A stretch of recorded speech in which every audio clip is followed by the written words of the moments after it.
This is a pour over coffee set. So what it's designed to do is if you're camping and you want really good coffee, you can literally pour it over the coffee cup. So it's a cup, a lid, and a pour over with a Microscreen filter all in one. So it's gonna have a couple manuals. So that's it right there from the Stanley company. So that's how it works. It doesn't completely seal. That's one thing I noticed about it. So what you do is you put your coffee in the top portion, and then you fill through this Microscreen. So the screen is actually holding the coffee upright, kind of like you would use a normal filter. So the neat thing about this screen though, especially for camping, is you don't have to remember filters.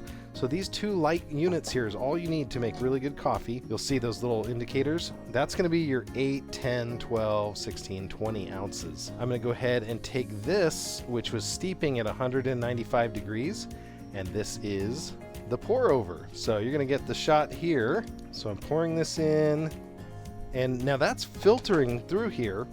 You'll see if we look in the top down, that is slowly draining, and I can actually lift it up and show you exactly what's going on here.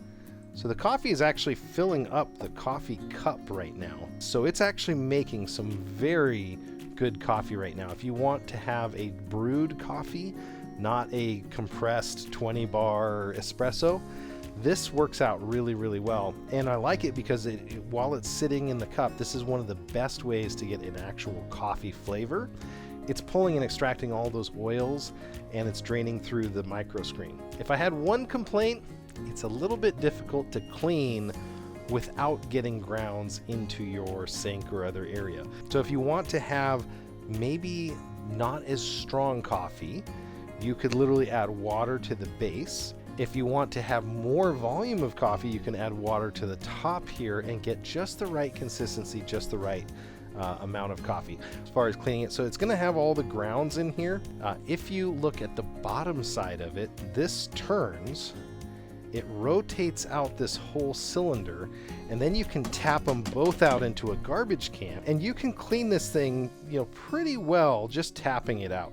Now, if you also want to take this thing and clean it really well, it does come apart. The filter screen comes apart from this one. This one you could rinse out to get that last little bit of coffee. Hopefully you can see the light coming through there. That's how fine the mesh is on this. So it's going to extract that. You do want to go with a slightly larger ground, because what will end up happening, and I don't know if you can see because you won't see it in this coffee until we pour it out, but you'll actually get, if you have too fine of a grind, you're actually going to get some coffee that makes it through, and that doesn't taste good. Doesn't look good in the bottom of the cup. So there it is. This is from, again, Stanley Company. This was a pour over coffee set. That's really good. Now it's a medium roast. I had 3 scoopfuls in there, and I've probably got a little over 10 ounces plus some milk.